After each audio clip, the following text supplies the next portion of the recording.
নবীজি গল্প করতে আরম্ভ করলেন, ওগো নবী মুহাম্মদের চাচা শুনে নাও, আমি কোনোদিন প্রচার বন্ধ করতে পারবো না। এই জন্য পারবো না, এই মক্কা জমিনটাকে নয় গোটা পৃথিবীকে আমাকে কেলে মুক্ত করার জন্য আল্লাহ পাঠিয়েছে।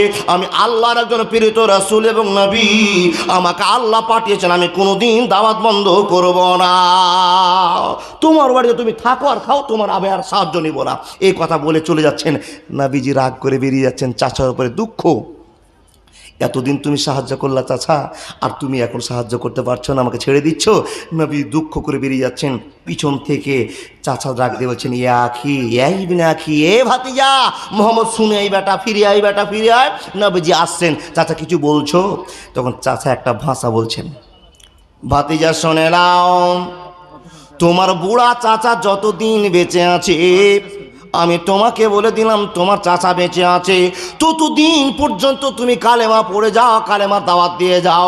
কোনো বাপের বেটা নাই তোমার চাচার আগা দিকে দাঁড় হয়ে যায়। ভাতিজা রে, আমি তোমার চাচা, তোমাকে প্রমাণ করে দিলাম, আগামী কাল থেকে আরো জোরে তুমি কালেমা আশহাদু আল্লা ইলাহা ইল্লাল্লাহ ওয়া আশহাদু আন্না মুহাম্মাদান আবদুহু ওয়া রাসূলুর পরিচয় দিবে। একবার জোরে বলুন না, নারে তাকবীর। হাফ কেজি কলিজাটা হয়ে গেল 5 কিলো। কি বলেন? চাচা আমার সাইডে আছে, আর চাচা বিখ্যাত লোকের ভিতরে একটা লোক। এই বাপ, টাইম আমার 12টা বেঁধে দিয়েছেন, কিন্তু আমার এদিকে হাঁকা বাঁকা চলছে, তাড়াতাড়ি চলছে, তার কারণ ওয়াজটা শেষ করতে হবে, নাহলে ক্লিয়ার বোঝাতে পারবো না। দিন চলে যায়, দুনিয়াবাসীকে নবীজি হেদায়েতের পথ দেখিয়ে দিলেন। চাচা থুতথুড়ি হয়ে গেছে, বুড়া হয়ে গেছে, মরবো মরবো ভাব, অসুস্থ ক্লান্ত হয়ে খাটে শুয়ে গেছে, চাচা মরে যাবে। নবী মোহাম্মদ তখন পাশে গিয়ে বলছেন, চাচা, ও চাচা, ও সোনামণি, চাচা গো, আমি দুনিয়াবাসীকে হৃদায়তের পথ দেখালাম, ইসলাম কবুল করালাম, আল্লাহর দয়ার মধ্যে গন্ডি করলাম। চাচা তুমি একবার কালেমাটা পড়ো না। চিন্তা করছেন, কে বাবা? নবীজির চাচা। ভাতিজা তো অরিজিনাল ভাতিজা, কোনো দিন মিথ্যা বলে না, কোনো দিন মিথ্যা বলে না। কি বলি, চাচা ভাতিজা দুইজন কথা বলছে, ভাতিজার বোঝান দিয়ে নবীজির চাচার এক পর্যায়ের মনটা নরম হয়ে গেছে। মরবো তো ভাতিজার আল্লাহকেই বিশ্বাস করেই মরবো।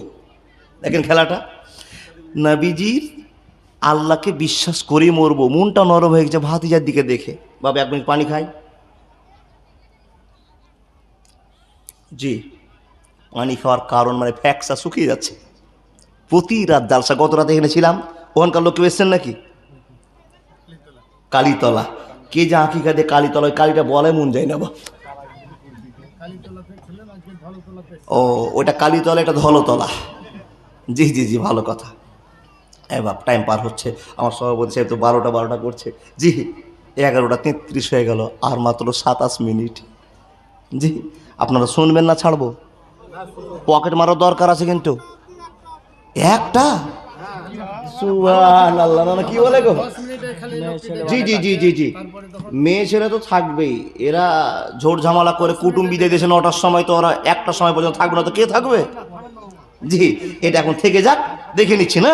এ বাপ, তাহলে নবীজির চাচা খাটে শুয়ে গেছে, মরে যাবে, আর চাচাকে বোঝাচ্ছে, চাচা কালেমা পড়ে নাও, শুধু একবার বলো আশহাদু আল্লা ইলাহা ইল্লাল্লাহ, আশহাদু আল্লা ইলাহা ইল্লাল্লাহ। কথা বলতে আছেন বেঈমান আবু জাহাল, আবু লাহাব, উমাইয়া ইবনে খালফ, যারা মক্কার ডন, যারা নবীজির শত্রু, ওরা এসে হাজির হয়ে বলছেন, এই আবু তালেব, ছি ছি ছি ছি, তোবা তোবা তোবা, তুমি কি তোমার ভাতিজার লাইনে পা দিয়ে তুমি কি ইহকাল পরকাল দুটো গর্বাত করবে নাকি? খবরদার, আশহাদু আল্লা ইলাহা ইল্লাল্লাহু ওয়া আশহাদু আন্না মুহাম্মাদান আবদুহু ওয়া রাসূলুহু, এই কথাটা বলবা না, তাহলে তোমার বাপের দেশকে, তোমার বাপের সমাজকে, তোমার বাপের নীতিকে একবারে তুচ্ছ তাচ্ছিল্য করে দেওয়া হবে। খবরদার, মরার আগ পর্যন্ত কালেমা পড়বা না। যখনই কথা বলে দেওয়া, চাচা আবার ভাবনায় পড়ে গেল, ভাতিজাকে মানবো না বুঝালকে মানবো, দাদুল নমন হয়ে গেল, কাকে মানবো কাকে ছাড়বো। কিন্তু মানুষ রে, কিছু করা থাকবে না তখনই লায়াস্তাখিরুনা সাআতাও ওয়া লায়াস্তাকদিমুন, যখন আল্লাহর ঘন্টা বেজে যাবে, লায়াস্তাখিরুনা সাআতাও ওয়া লায়াস্তাকদিমুন, 1 মিনিট আগেও মরবে না, 1 মিনিট পাছেও মরবে না। কাগজ কাটকার, ঘুড়ি বানাকার, উড়াতা হে আসমান में, घुड़ी बेचारा क्या करेगा, रस्सी मौला के हाथ में, रस्सी मौला के हाथ में। আল্লাহর কাছে সুতা আছে, নবীজি চাচা মরে যাবে। নবীজি এত ফুসলে দেওয়ার পর কালেমা পড়তে পারলো না, টাইম হয়ে গিয়েছে, হকম করে জানটা বেরিয়ে গেছে, জান কবজ হয়ে গিয়েছে। যখনই জান বেরিয়ে যাও, বিশ্বনবী চিৎকার করে কান্না করতে আরম্ভ করেছে, চাচা বাপকে বাঁচাতে পারলাম না, মাকে বাঁচাতে পারলাম না, দাদুকে বাঁচাতে পারলাম না, চাচা তোমার কাছে মানুষ হলাম, তুমি আমাকে পথ দেখিয়ে দিয়েছো, আর মরার টাইমে তোমাকেও কালেমা পড়াতে পারলাম না। নবীজির চোখ থেকে গড় গড় করে জল বেরিয়ে আসে। হে আল্লাহর বান্দা, এই আয়াতের শানি নজরুল আপনাকে বলতে আরম্ভ করলাম। নবীজি দুঃখ প্রকাশ করছেন, কিন্তু বাবারে একটা কথাকে আপনাদের সামনে চালু করে দিয়েছি, এক আল্লাহর দয়া ছাড়া মুসলমান হওয়া যাবে না। ইন্নাকা লা তাহদি মান আহবাবতা ওয়ালাকিন্নাল্লাহা ইয়াহদি মান ইয়াশা ওয়া হুয়া আলামু বিল মুহতাদিন। হে নবী, তুমি কান্না করিও না, তোমার চাচা মুসলমান হবে না, এটাই তার কপালে লেখা ছিল, এটাই তার চিহ্ন মেরে দেওয়া ছিল। নবী হে, তুমি কাউকে মুসলমান চাইলে করতে পারবে না, আমি আল্লাহ যতক্ষণ তার কপালের চাবি না ঘুরিয়ে দিব, মুসলমান হবে না, হবে না, হবে না। আর একটা গল্প, কার গল্প? এ বাপ, আপনারা জানেন উমার এত দুর্দর্শ লোক ছিল, তারপরে মুসলমান হয়েছে। নবীজি দোয়া করছেন, কি দোয়া করছেন? এ আল্লাহ, মক্কার ভিতরে দুটো মস্তান আছে, দুটো ডন আছে, দুটো বীর আছে, দুটো ভালো লোক আছে। কেমন ভালো লোক বাবা? শক্তির দিকে ভালো লোক, অহংকারের দিকে ভালো লোক, বিশালভাবে ভালো লোক আছে। আল্লাহ নবী বলছেন, আল্লাহুম্মা আইজ্জিল ইসলামা, আইজ্জাল ইসলামা বিহাব্বার রাজুলাইনে উমর ইবনুল খাত্তাব আও আবু জাহাল বিন হিসাম। এই দুটো বীর বাহাদুরের ভিতরে কোন একজনকে তুমি আল্লাহ মুসলমান বানায়া দাও। দোয়া করছেন কে? কে দোয়া করলেন?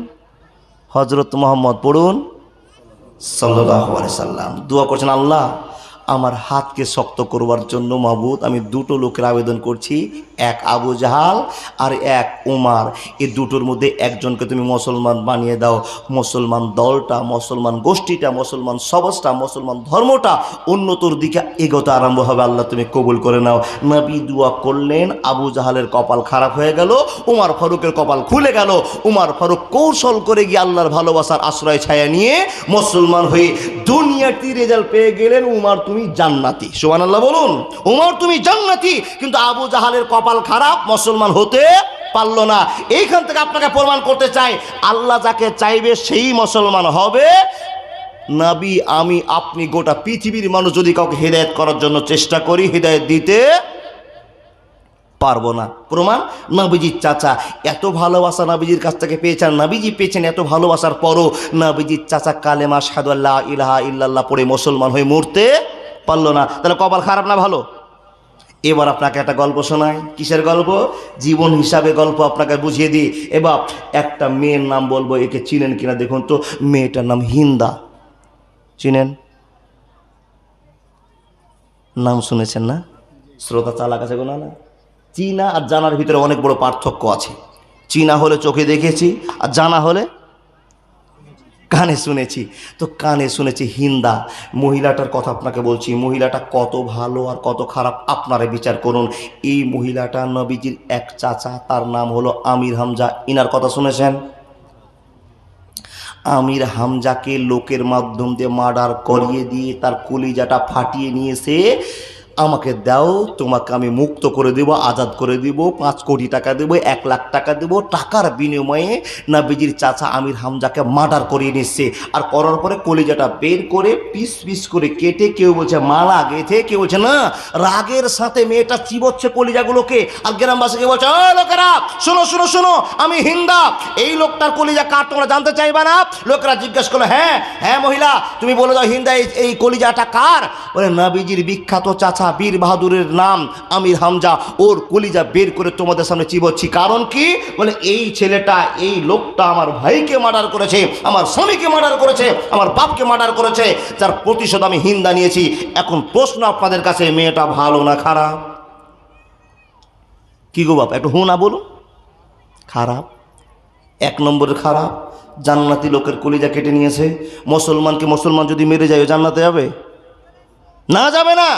এ বাপ, তাহলে একজন মানুষকে মার্ডার করেছে, জান্নাতি লোককে মার্ডার করেছে, মেয়েটা অরিজিনাল খারাপ। এই মেয়েটাকে এক্ষুনি আপনি খারাপ বললেন, 5 মিনিট পর বলবেন না আর খারাপ বলা যাবে না, কারণ ঘটনা ঘটছে। বাপ, আপনাকে বোঝাতে আরম্ভ করলাম। এটা একটা বাড়ি, এটা একটা বাড়ি। এই বাড়ির মালিকের নাম হলো হিন্দা। কোন মেয়েটা? ওই মেয়েটা যে আমির হামদার কলিজা চিবিয়েছে। বাপ, বোঝা যায় আমার কথাগুলো? বুঝতে পারছেন তো? এটা বাড়ি, বাড়িতে স্বামী স্ত্রী থাকে। নবীজির আইন শুনুন, নবীজি বলছেন কি? এ বিশ্ববাসী, আল্লাহ ঘোষণা করে দিয়েছেন, লাকাদ কানা লাকুম ফি রাসূলিল্লাহি উসওয়াতুন হাসানাতুন লিমান কানা ইয়ারজুল্লাহা ওয়াল ইয়াউমাল আখিরা ওয়া যাকারাল্লাহা কাসীরা। হে বিশ্বজগতের মানুষ, তোমাদের কাছে আমি একটা নমুনাকে পাঠিয়ে দিলাম। নমুনাটার নাম হলো হযরত মুহাম্মদ। একবার জোরে বলুন না, সাল্লাল্লাহু আলাইহি ওয়াসাল্লাম। একে তোমরা মেনে নাও। নবীজি বলছেন কি? এ মুসলমান, আমাকে মানো। আল্লাহ নবী কি মানবো? নবীজির একটা ভালোবাসার কথা আপনাকে বলছি। নবীজি বলছেন, কোনো মুসলমানের বাড়িতে যদি যাওয়ার ইচ্ছা করে তো গেটের কাছে গিয়ে সালাম করতে হবে। ওয়াজ আপনাকে বাড়াচ্ছে না বাবা। কয়বার সালাম করতে হবে? 3 বার। 3 বার সালাম করে দেওয়ার পর যদি আপনাকে বাড়ির ভিতরে আসার পারমিশন না দেয় তো খবরদার বাড়িতে ঢুকবেন না। আর যদি ঢুকে যান তো নবীজির আইনকে ফলো না করেন, কপাল যদি খারাপ হয় তো 3 লাখ টাকা জরিমানা হবে। বলে মূল বিষয় বুঝতে পারলাম না। এবার একটা বাড়িতে একটা ফাঁকাতে বেটি ছেলে এসে, একটা মেয়ে ছেলে আছে, আর যদি একটা গ্রামের যুবক ছেলে ঢুকে যায় বাড়িতে, আর মেয়েটা যদি একবার হাউ মাউ করে চেঁচিয়ে নেয়, ও বাপ, ও চাচা, ও ভাই, এই ছেলেটা আমার গায়ে হাত দিয়ে দিয়েছে, তো ছেলেটাকে ধরে আগে তো কেলানি চলবে, আর সমাজ বসে মণ্ডল সর্দারেরা 3 লাখ টাকা জরিমানা করবে। 1 লাখ টাকা নিজের পকেটে ঢোকাবে, আর 2 লাখ টাকা মেয়েটাকে দেবে। ঠিক বললাম না ভুল বললাম? যদি ঝামেলা হয় তাহলে আল্লাহর কোরআন বলছে, মেয়েটাকে 3 লাখ টাকা জরিমানা করো আর ছেলেটাকে কিছু কম করে ছেড়ে দাও, বিচার শেষ।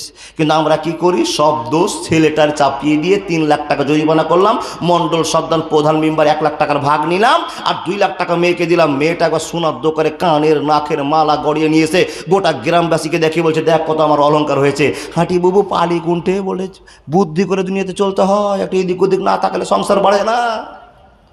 2 নম্বরে কাজ না করলে কেউ 3 তলা বাড়ি দিতে পারে না। দেখেন কত বড়। আর বলবো খুলে বলবো? দরকার নেই বাপ। ওর সোনা দেখে তো আর একটা মেয়ে ভাবছে যে এই ব্যবসাটা আমাকেও ধরতে হবে। কি বলেন? নবীজি বলছেন, লা তাদখুলু বুয়ুতান গায়রা বুয়ুতিকুম, তোমরা অতক্ষণ ওই বাড়িতে প্রবেশ করিও না যেই বাড়িতে মহিলা আছে কিংবা মানুষ আছে, অনুমতি না দেওয়া পর্যন্ত বাড়িতে ঢুকিও না। এটা হলো নবীজির আদেশ। হিন্দার বাড়ি, আবার ঘুরে আসলাম হিন্দার বাড়ি। একজন যুবক দুপুর 12টার সময়, 11টার সময়, 10টার সময় হিন্দার বাড়িতে ঢুকে কোনো সালাম দেয়নি, কালাম করেনি। হিন্দার বাড়িতে ঢুকে বাবা ব্যবস্থা শুরু করে দিয়েছে। কি উদ্দেশ্যে ঢুকেছে? এটা হলো হিন্দার বাড়ি। হিন্দা বাড়িতে একলাই কাজকর্ম করছে, আর হিন্দার স্বামী মার্কেটে বাজার করতে গিয়েছে। আর একজন যুবক ছেলে হিন্দার স্বামীর সঙ্গে বন্ধুত্ব আছে। বন্ধুত্ব তো শেষ নেই বাবা, বন্ধুত্ব আছে। বন্ধুর বাড়িতে 11টার সময় ঢুকে পড়েছে। এ বাপ, দুনিয়াতে কোনো বন্ধুর শেষ নাই, ভালো করে বুঝে নেবেন। বন্ধু হয়েই বন্ধুর জন্য ক্ষতির দিকে এগিয়ে যায়। বাড়িতে ঢুকেছে, কেউ নাই বাড়িতে, ফাঁকা বাড়ি। একটা মেয়ে আছে। হিন্দার বন্ধুটা, হিন্দার স্বামীর বন্ধুটা, যে ছেলেটা বাড়িতে ঢুকছে, ডান দিকে দেখছো হিন্দার স্বামী নাই, বাম দিকে দেখছো হিন্দার স্বামী নাই, দেখছো কলের গোড়াতে কিংবা সাইডে হিন্দা মেয়েটা কাজ করছে। তো ছেলেটার চিন্তা, ভদ্র ছেলে চিন্তা যে আমি তো তার স্বামীর সঙ্গে গল্প করতে এসেছি, তো ওই মেয়েটাকার কি জিজ্ঞেস করার দরকার আছে বাবা? ওই মেয়েটাকার কোনো কথা জিজ্ঞেস না করে বন্ধুকে যখন না পেয়েছে, তো বন্ধুর বাড়ি থেকে ভালো মন নিয়ে রাস্তাতে বেরিয়ে যাচ্ছে। গেট থেকে বের হচ্ছে, আর হিন্দার স্বামী বাজার থেকে ক্যারি ব্যাগে করে মাল মশলা নিয়ে বাড়িতে ঢুকছে। এখন বলুন তো, স্বামী স্ত্রীর ভিতরে কেমন ফাঁসার সৃষ্টি হবে? সন্দেহটা কি হলো? যুবকটা আমার বাড়ির গেট থেকে বের হচ্ছে, আর আমি বাড়িতে ঢুকছি। আমার টার্গেটটা কি হবে? নিশ্চয়ই এই যুবকের সাথে আমার স্ত্রী কোনো পরকীয়া কামে লিপ্ত আছে। কি বললাম? ঠিক বললাম না ভুল বললাম? এটা টার্গেট হবে কি না? বন্ধুকে হিন্দার স্বামী বলছে, হ্যাঁ গো ভাই, এরকম টাইমে তুমি আমার বাড়িতে কেন? এরকম টাইমে আমার বাড়িতে কেন? তো বলছে, ভাই আমি খুব বিপদে পড়েছি, 2000 টাকা দরকার ছিল, খুব 2000 টাকা দরকার ছিল, তোমার কাছে নেওয়ার জন্য আমি এসেছি। বলে, যাও বিকালে অমুক দোকানে দেখা করে দিয়ে দেবো। বন্ধুকে বিদায় করে দিল, কিন্তু মনের ভিতরে ঝড় চালু হলো। কি ঝড়? বাড়িতে ঢুকেছে, বাড়িতে ঢোকার পর হিন্দা প্রত্যেক দিন যেই ভালোবাসা স্বামীকে দেখায় সে দেখাবার জন্য দৌড়িয়ে এসেছে। এ মহিলাদের দল, এখানে জ্ঞান পাওয়ার কথা আছে। আপনি যে কোনো কাজে থাকুন না কেন, আপনার স্বামী যদি বাইরে থেকে বাড়িতে ঢুকে যায়, আসসালামু আলাইকুম বলে ঢুকে যায়, গলা খেকড় দিয়ে ঢুকে যায়, ইঙ্গিত দিয়ে যে আমি বাড়িতে ঢুকে গিয়েছি, কোনো কাজ যদি থেকে থাকে তো ফেলে দিয়ে স্বামীর এসে দেখাও, স্বামীর কাছে দাঁড় হয়ে গিয়ে বলো, ও স্বামী এসেছো, তোমার কি কাজে দরকার ছিল, প্রয়োজন হয়েছে কি না। অনেক গল্প করে নেন, নিজের পরে কাজ আপনারা পরে কাজ করতে চলে যান। কিন্তু মা বোন দিদি, স্বামী বাড়িতে ঢুকলে আপনি ওয়েলকাম টাটা ভালোবাসা দেখাতে আসেন, তার কাছে ভালোবাসা পাওয়ার জন্য আপনি কাজটা করবেন। প্রত্যেক দিন হিন্দা যে কর্মটা করে, স্বামীকে ভালোবাসা দেখার জন্য দৌড়িয়েছে, বলতে স্বামী বাজার থেকে এত তাড়াতাড়ি চলে আসলা। এ কথা বলতে না বলতে স্বামী চোখ ফুটিয়ে বড় বড় ভাষা করে কথা বলতে আরম্ভ করেছে। হিন্দা রে, আমি 10 বছর থেকে তোমাকে নিয়ে সংসার করলাম, আমি জানতাম না যে তুমি বাইরের একটা অপর পুরুষকে ছেলেকে ডেকে নিয়ে অসম্মান করবে, পরকীয়া করবে, আমি কোনোদিন ভাবতে পারতাম না। হিন্দার মাথা খারাপ হয়ে গেল, আল্লাহ কি বলছে আমার স্বামী, কোন ছেলের কথা বলছে, আমি তো নিজের চোখে কোনো ছেলেকে দেখতে পেলাম না, আর কেমন আমার স্বামী কথা বলছে। হিন্দার স্বামীকে বলছে, হিন্দা ও স্বামী কি বলছো তুমি, পাগলের মতো উল্টাপাল্টা কথা বলছো, কই ছেলে, কোথায় ছেলে, কি ছেলে। তখন স্বামী বলছে, হিন্দা 10 দিনের চোর একদিন ধরা পড়ে 10 দিনই বাদ চলে যায়। আজকে তুমি আমার চোখে ধরা পড়েছো, আমি মার্কেটে ছিলাম আর ছেলেটাকে ফোন করে তুমি ডেকে অপকর্ম করে নিয়েছো, তোমাকে আর ভাত দিতে পারবো না, তোমাকে নিয়ে আর সংসার করতে পারবো না, তোমাকে তালাক দিয়ে দিব, তালাক দিয়ে দেব। স্বামী তোলপাড় শুরু করে দিয়েছে। হিন্দা বারবার হাত ধরে বলছে, স্বামী গো আমি কোনো অন্যায় করিনি, কোনো ভুল করিনি, কোনো অন্যায় করিনি বাবা। একটা কথা বোঝার জন্য, ইন্নাকা লা তাহদি মান আহবাবতা ওয়ালাকিন্নাল্লাহ ইয়াহদি মান ইয়াশা, একটা কথা বোঝাবার জন্য এত রকমের কথা বলতে হবে। স্ত্রী পা ধরে গড়াগড়ি করছে, স্বামী আমি কোনো ভুল করিনি, কিন্তু বাবা স্বামী আর মানে না। তার কারণ স্বামী নিজের চোখে দেখলো যে ছেলেটা বেরিয়ে গেল, মনে কেমন সন্দেহ, আর মানুষকে সন্দেহতে জাহান্নামে নিয়ে যায়। সন্দেহ করাটা বড় অন্যায়। চুপ করে যান, আমি সব কথা বোঝাতে পারবো না, পারছি না বাবা, শুধু আপনাকে বলে যাচ্ছি। হিন্দা বারবার হাত ধরছে আর কাঁদছে, স্বামী আমি কোনো ছেলেকে দেখিনি, কোনো নোংরামি করিনি, তুমি কি 10 দিন 10 মাসে তুমি শোনোনি আমি 10 বছর থেকে তোমার সংসার করছি, কোনো দিন দেখেছো কোনো ছেলের সঙ্গে মোবাইলে কথা বলতে? এবার আপনার স্ত্রীকে প্রমাণ করছেন না, প্রমাণ করুন। বিদেশে আছেন, স্ত্রীকে শখ করে, যে শখের মোবাইল দিয়ে দিয়েছেন, এখানে তো খারাপ লাগে গো বাপ, শখ করে আমরা মোবাইল দিয়েছি। মোবাইল থাকা মানে আপনার স্ত্রী কেলেমে ভর্তি হয়ে যাওয়া, আপনার স্ত্রী কেলেম চালু হয়ে যাওয়া। হাজার ছেলের নাম্বার থাকবে আর ফোন করবে, আউট করবে, কথা বলবে, কত রকমের কথা বলতে গিয়ে প্রেমের জালে ফেসে যাবে। এই জন্য তো আপনাকে এই ফোনটা বন্ধ করতে হবে। এ বাপ, এই জন্য আমি বারবার বলতে আছি, কি বলি, চোখ গেল, প্রাণ গেল, মান গেল রে মোবাইলের জ্বালায়, মোবাইলের জ্বালায় ইমান রাখা দায়, ফেসবুকের জ্বালায়, ইউটিউবের জ্বালায়, গুগলের জ্বালায়, ফেসবুকের জ্বালায়। কাদের হাতে বড় মোবাইল আছে বাপ? প্রায় সবার হাতে আছে।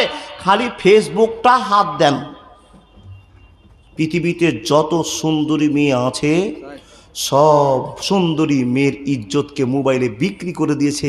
চোখ দিতে পারবেন না, ঈমান নষ্ট হয়ে যাবে। এ বাপ, জি সমাপ্তির দিকে চলে আসছি। আল্লাহর বান্দা, আপনাকে বলতে আরম্ভ করেছিলাম, জীবনটা শেষ হয়ে যাচ্ছে। কিসে শেষ করছে? মোবাইলে। জি মোবাইলে শেষ।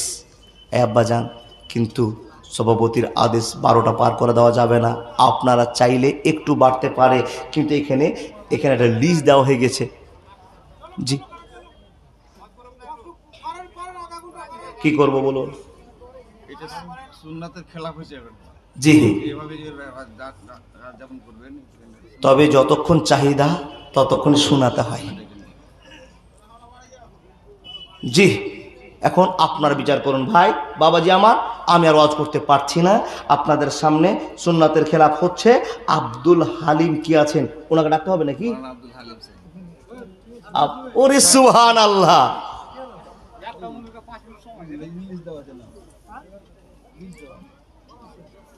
ও বাপ, বসুন, রাগ করিয়েন না, একটু বসুন না। জি ঠিক দিয়ে দিবে মাস্টার মশাই আব্দুল হালিম সাহেব। ও না না, আপনার নাম কতটি দিয়েছেন? হয়ে গেছে সব? তাহলে হয়ে গেছে, তাহলে ডাকবো কাকে গো? না না, লোকগুলো রাগ করে চলে যাচ্ছে। একটু কথাগুলো বলতে চেয়েছিলাম জি, মানুষের লোড পর্যন্ত বলতে পারতাম জি। তো আর কাকে ডাকবো বলুন? নাজিমউদ্দিন কোষাধ্যক্ষ। হ্যাঁ, সাইফুদ্দিন কই গো আমার দাদা? এখানে আপনি? মাশাআল্লাহ, জাযাকাল্লাহ। নাজিমউদ্দিন সাহেব, ও দাদা কতটি দিবেন আপনি বলুন তো?